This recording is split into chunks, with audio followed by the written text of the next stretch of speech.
ఓం నమో భగవతే వాసుదేవాయ. శ్రీకృష్ణ శతకంలోని 67వ పద్యము. పరుసము సోకిన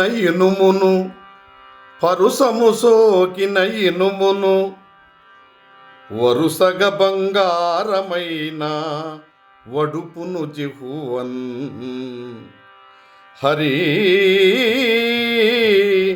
హరిని నామము సోకినా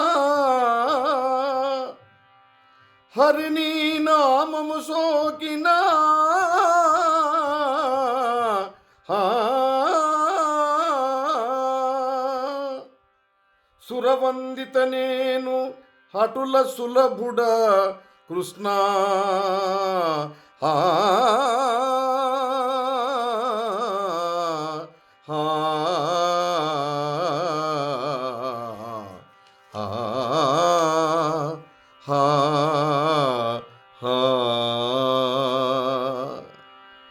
హే పరంధామ శ్రీకృష్ణ, పరసవేది సోకిన ఇనుము బంగారమగునట్లు మందుండనగు నేనును నీ నామము ఉచ్చరించిన సన్మార్గుడనయ్యదనని నా నమ్మకము. ధన్యవాదములు. భవదీయుడు అంజిరెడ్డి సోమ.